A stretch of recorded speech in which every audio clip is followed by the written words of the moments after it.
What are the qualifications for recognition of a state at international law?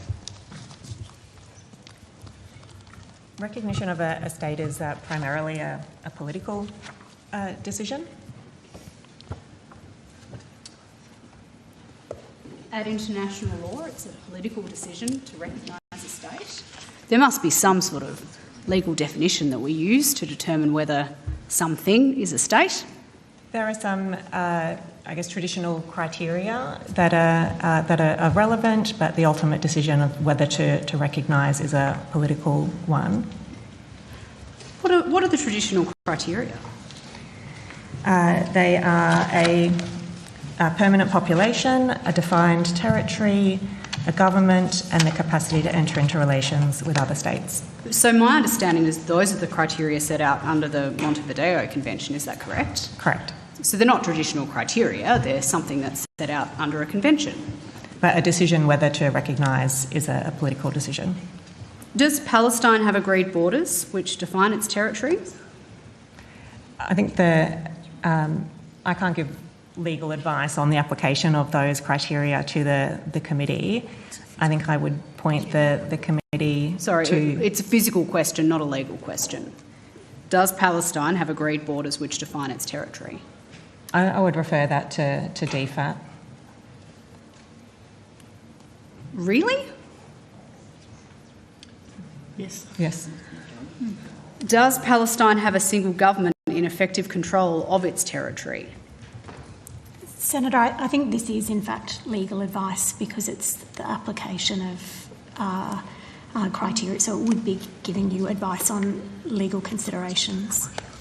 I think these questions are in relation to factual matters, though, not legal advice that you may or may not have provided the government. The question is, does Palestine have agreed borders and do they have a single government? I would have thought that was a pretty straightforward, factual yes or no answer. So, Senator, our involvement is with the Office of International Law as international legal advisors. Ms. Sheehan's directed you to the Department of Foreign Affairs and Trade.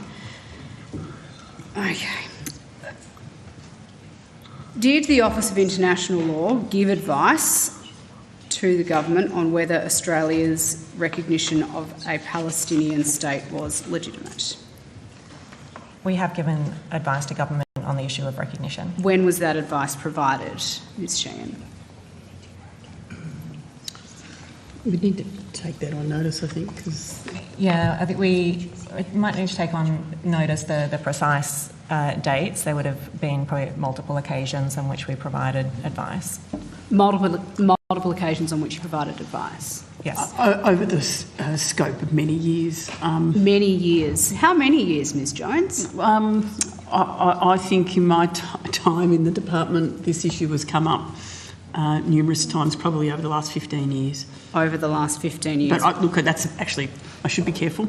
I wouldn't be precise, but it's come up multiple times. Okay, well, I think it would be useful for the committee to at least know how many times you've had to provide advice on this matter since the Labor government have been in power. And I'd hope that it would be relatively straightforward for some official here to provide that information to the committee before the end of this section of the program today. So when it became time for the government to make this specific recognition and this specific change in relation to recognition of Palestine, could you at least provide me with the date on which the Office of International Law gave advice to the government recently? We'll take that on notice. Okay.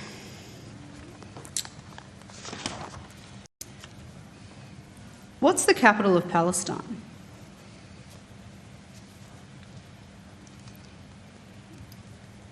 Senator, we can't comment on that. Because you don't know or because you're legally unsure? Well, I think it's not a matter for this department, Senator. Do you know what the capital of Israel is? Senator, I don't think that's a matter within the Attorney General's responsibilities. Was the Office of International Law asked for advice on any of these questions that I have asked you today? We've agreed to take on notice the dates of advice we've given.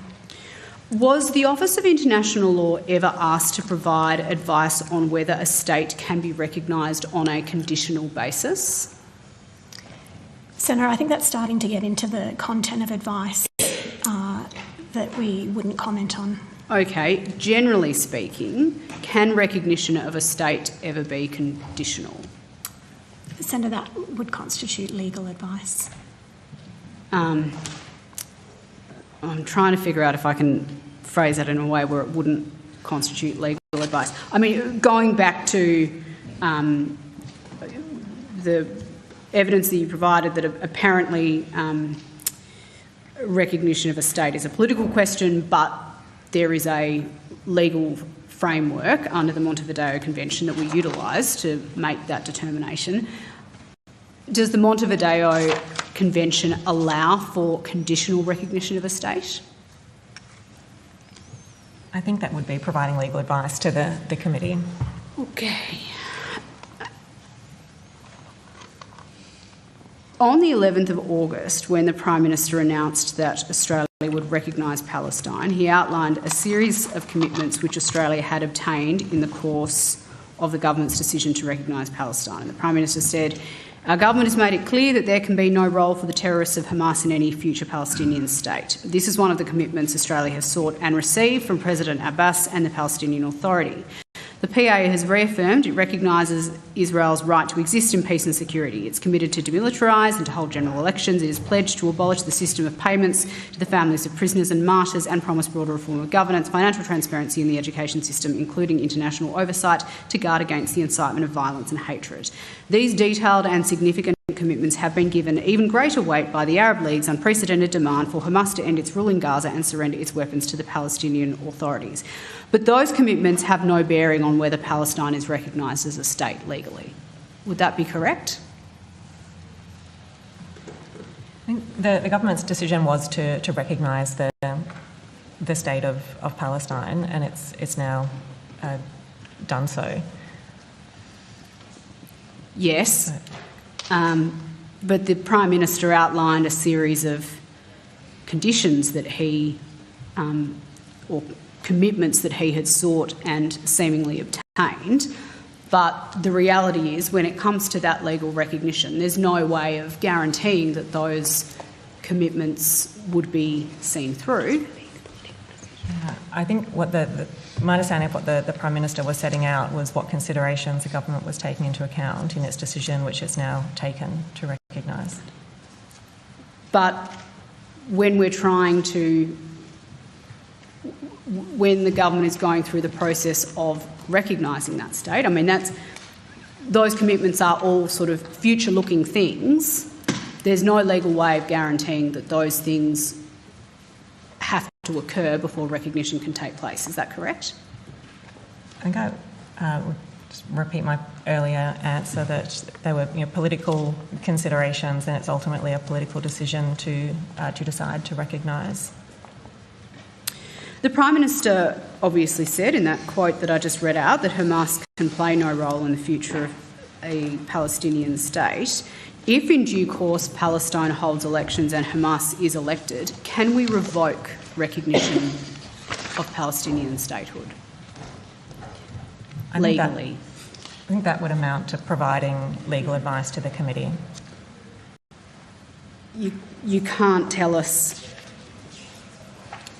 whether or not Australia would be recognising a terrorist state if Hamas is elected the government of Palestine? Senator, there's a number of hypotheticals there, and we would not generally respond to hypotheticals here at Estimates.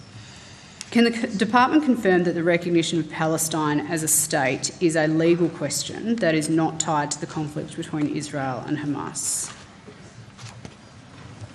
Senator, I think Machine has said a couple of times that it's ultimately a political decision that the government has taken. I'm not sure we can provide any further commentary. Can the department confirm that recognition of Palestine as a state is a legal question that doesn't prevent violence, doesn't get aid through and doesn't release hostages? Well, I think just I have to reiterate the point that Mr. G and Ms. Sheehan have made, that ultimately it is a political decision.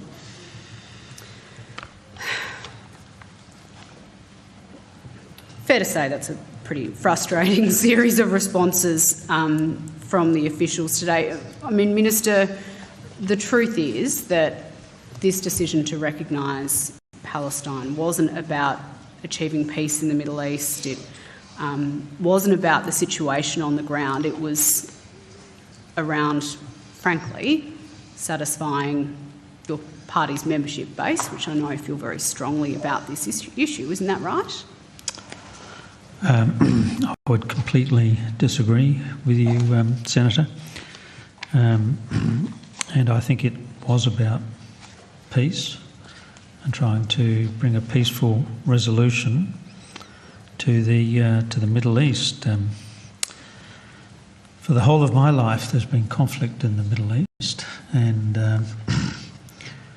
the events of 2 years ago tomorrow, of course, were just another terrible indication of what's been happening in that region for far too long. A group of countries, including the United Kingdom, France, Canada, so people, countries that we often identify with internationally, made similar decisions that one way to progress the issue of peace in the Middle East, particularly in these most difficult of circumstances, was to provide recognition to the Palestinians. And that decision, as you've been questioning the officials, was made earlier this year. I know it would be disappointing from the Coalition's point of view if peace did occur in the Middle East, because you'd then have nothing to well, no. You, with respect, Senator. With respect.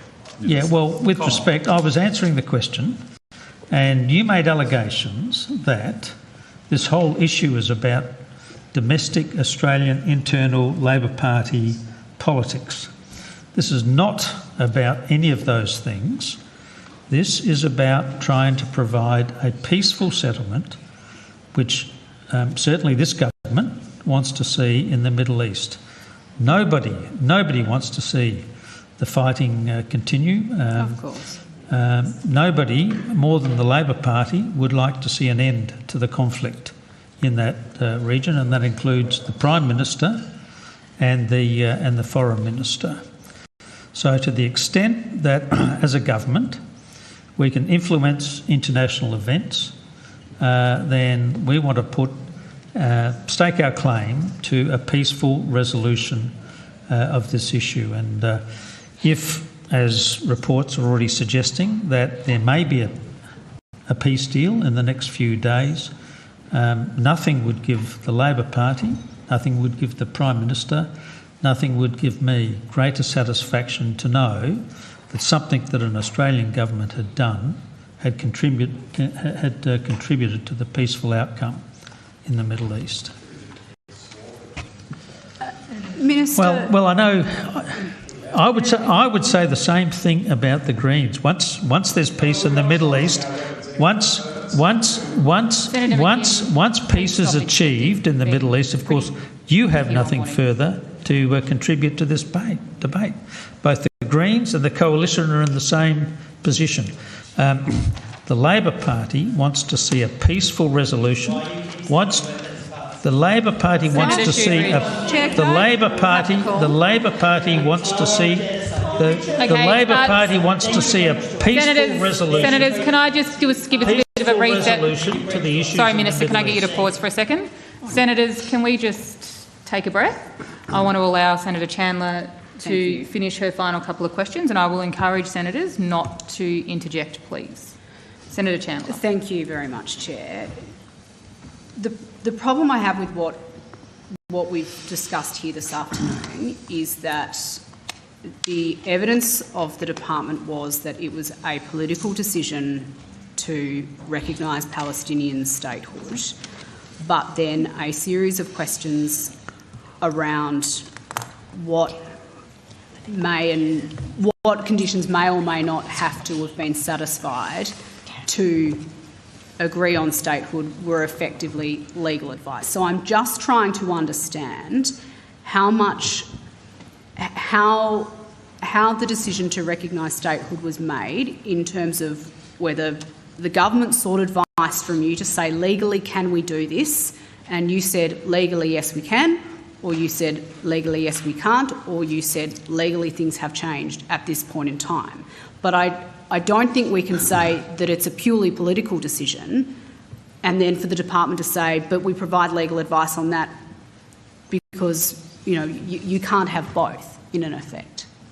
So I think that is consistent, Senator, in the sense that it is ultimately a decision for government. We've taken on notice to indicate the dates on which we've given advice, but there are some indicia that ultimately it is a matter for government to make that decision. Minister, can you answer my questions about Palestine having agreed borders which define its territory, or Palestine having a single government in effective control of its territory? I can answer what I know about the Middle East, but I think it would be more appropriate if you've got questions of that nature that we either refer it to the Attorney General herself, or for that matter to the Minister for Foreign Affairs. Okay. Authorised by Claire Chandler, Liberal Party, Richmond. It's 2025. America's debt is over $37 trillion, and the dollar just had its worst crash since 1973. That puts your savings and your family's future at risk.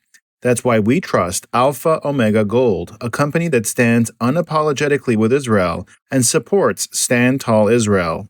Visit ao.gold/stand to claim your free precious metals wayfinder guide, or call 1-855-426-4653 today. Protect your future before it's too late.